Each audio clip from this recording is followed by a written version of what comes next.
શ્રી ગણેશાય નમઃ. જય શ્રી કૃષ્ણ, જય માતાજી. સ્વાગત છે તમારું અમારી યુટ્યુબ ચેનલમાં. મિત્રો, આજના આ વિડીયોમાં આપણે જોઈશું ચૈત્રી નવરાત્રિ ક્યારે છે તેના શુભ મુહૂર્ત વિશે જાણીશું, તથા કળશ સ્થાપનાનું મુહૂર્ત ક્યારે છે તેના વિશે પણ જોઈશું, તથા ચૈત્રી નવરાત્રિનું મહત્ત્વ વિશે સમજીશું. આપને આ વિડીયો કેવો લાગે તે અમને કમેન્ટ બોક્સમાં અવશ્ય જણાવજો. અને આપને જો આ વિડીયો પસંદ આવે તો વિડીયોને લાઈક કરજો, શેર કરજો, અને આપ જો અમારી ચેનલ ઉપર નવા હો તો અમારી ચેનલને સબસ્ક્રાઈબ કરી બાજુમાં આવેલા બેલ આઇકનને જરૂરથી પ્રેસ કરજો, જેથી કરીને નવા વિડીયોની નોટિફિકેશન આપ સુધી તુરંત જ પહોંચી શકે. ધન્યવાદ. હિન્દુ ધર્મમાં નવરાત્રિને અત્યંત મહત્ત્વ આપવામાં આવ્યું છે, જે વર્ષમાં 4 વખત ઉજવાય છે. ચૈત્ર નવરાત્રિ એ નવરાત્રિની શરૂઆત ગણાય છે, જે ચૈત્ર મહિનાના શુક્લ પક્ષની પ્રતિપદાથી શરૂ થાય છે. હિન્દુ ધર્મમાં ચૈત્રી નવરાત્રિનું ખૂબ જ મહત્ત્વ છે. આ દરમિયાન દેવી દુર્ગાની આરાધના, કળશ સ્થાપના અને ખાસ ઉપાસના કરવામાં આવે છે, જે જીવનમાં સકારાત્મક ઉર્જા લાવે છે. ચૈત્ર નવરાત્રિ આપણા જીવનમાં શક્તિ, સમૃદ્ધિ અને શાંતિ લાવવાનો પવિત્ર તહેવાર છે. દેવી દુર્ગાના 9 સ્વરૂપોની પૂજા દ્વારા ભક્તિ અને સાધનાથી સકારાત્મક પરિવર્તન અને આશીર્વાદ પ્રાપ્ત થાય છે. આ પવિત્ર સમય દરમિયાન પરિવાર સાથે ભક્તિમાં લીન થવાથી આધ્યાત્મિક ઉન્નતિ તેમજ સુખ સમૃદ્ધિ મળે છે. તો મિત્રો, હવે આપણે જોઈશું આ વખતે ચૈત્ર નવરાત્રિ ક્યારે શરૂ થાય છે તથા ક્યારે સમાપ્ત થાય છે, તથા કળશ સ્થાપનાના શુભ મુહૂર્ત વિશે માહિતી મેળવીશું.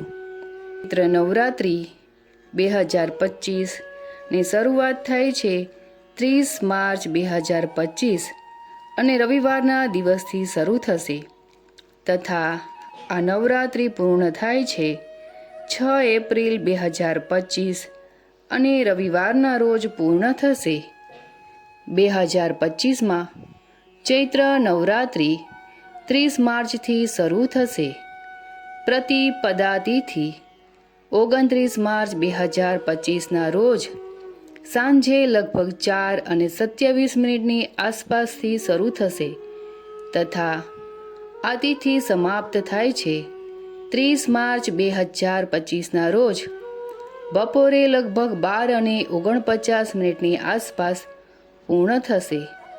તેથી ચૈત્ર નવરાત્રિ 30 માર્ચ 2025ના રોજ રવિવારના દિવસથી શરૂ થશે.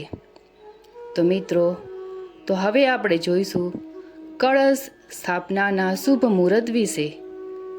આ દરમિયાન કળશ સ્થાપના એટલે કે ઘટ સ્થાપન નવરાત્રિની પૂજાની પ્રારંભિક વિધિ માનવામાં આવે છે, જેનો ધાર્મિક અને આધ્યાત્મિક ખૂબ જ મહત્ત્વ છે. ચૈત્ર નવરાત્રિ 2025નું કળશ સ્થાપનાનું શુભ મુહૂર્ત છે 30 માર્ચ 2025ના રોજ સવારે લગભગ 6:13 લઈને 10:22 સુધી, તથા તેનું અભિજીત મુહૂર્ત છે 30 માર્ચ 2025ના રોજ બપોરે લગભગ 12:01 લઈને 12:50 સુધી રહેશે.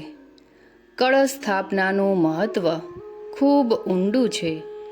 માન્યતા અનુસાર આ વિધિ ઘરમાં સુખ, શાંતિ, સમૃદ્ધિ અને શુભતાની સ્થાપના માટે કરવામાં આવે છે. તે સમગ્ર નવરાત્રિ પૂજાનો આધાર બને છે અને ભક્તોને માતા દુર્ગાની કૃપા પ્રાપ્ત થાય છે. નવરાત્રિના પ્રથમ દિવસે કળશ સ્થાપના કરીને પૂજાની શરૂઆત કરવામાં આવે છે. માટે આ વિધિ સુખ શાંતિ માટેનું તથા શુભતા લાવવા માટે મહત્વપૂર્ણ છે. હવે આપણે જોઈશું કળશ સ્થાપનાની વિધિ વિશે. સૌપ્રથમ બ્રહ્મ મુહૂર્તમાં સ્નાન કરીને શુદ્ધતા અને સ્વચ્છતાનું પાલન કરીને સ્વચ્છ કપડાં પહેરો. એક વાસણમાં માટી ભરી તેને પાણીથી ભીનું કરો. આ ફળદ્રુપતા અને વૃદ્ધિનું પ્રતીક છે. માટીમાં જવના બીજ વાવો, જે સમૃદ્ધિ અને વિકાસ દર્શાવે છે. જવ પર કળશ એટલે કે ઘટ મૂકો, જે દિવ્યતાનું પ્રતીક છે. કળશમાં ગંગાજળ, સોપારી, સિક્કો અને ફૂલો મૂકો. કળશ પર માટીનો વાટકો મૂકો અને અક્ષત એટલે કે અખંડ ચોખાથી તેને ભરો. કળશની સામે દેવી દુર્ગાની મૂર્તિ અથવા ચિત્ર સ્થાપિત કરો. મંત્ર જાપ, ફૂલો, ફળો અને ધૂપદીપ અર્પણ કરીને વૈદિક વિધિથી તેની પૂજા કરો. દરરોજ માતા દુર્ગાની આરાધના, મંત્ર જાપ અને ઉપવાસ રાખવો શુભ માનવામાં આવે છે. ભક્તો પૂજા કરીને માતાની કૃપા પ્રાપ્ત કરે છે. નવરાત્રિનો 9મો દિવસ રામનવમી તરીકે ઉજવાય છે, જે ભગવાન રામની પૂજાનો પવિત્ર દિવસ છે. નવરાત્રિના અંતિમ દિવસે કન્યા પૂજન વિશેષ માન્યતા ધરાવે છે. નાની છોકરીઓને દેવીનું સ્વરૂપ માની પૂજવામાં આવે છે અને તેમને ભોજન અને ભેટ અર્પણ કરવાથી માતા દુર્ગાની કૃપા અપરંપાર પ્રાપ્ત થાય છે. સનાતન ધર્મમાં નવરાત્રિનું વિશેષ મહત્વ છે. નવરાત્રિના દિવસોમાં સનાતન ધર્મમાં માનનારા લોકો માતા જગતજનની જગદંબાની વિવિધ સ્વરૂપોની પૂજા કરે છે. નવરાત્રિનો તહેવાર આમ તો વર્ષમાં 4 વખત ઉજવવામાં આવે છે, જેમાં એક શારદીય નવરાત્રિ, એક ચૈત્રી નવરાત્રિ અને 2 ગુપ્ત નવરાત્રિ હોય છે. ધાર્મિક માન્યતા અનુસાર નવરાત્રિના 9 દિવસોમાં દેવી દુર્ગાની પૂજા યોગ્ય વિધિઓ સાથે કરવી જોઈએ. શાશ્વત જ્યોત પ્રગટાવવી જોઈએ અને દુર્ગા સપ્તસતીનો પાઠ કરવો જોઈએ. આમ કરવાથી માતા પ્રસન્ન થાય છે અને તેમની ભક્તોની બધી જ ઈચ્છાઓ પૂર્ણ કરે છે.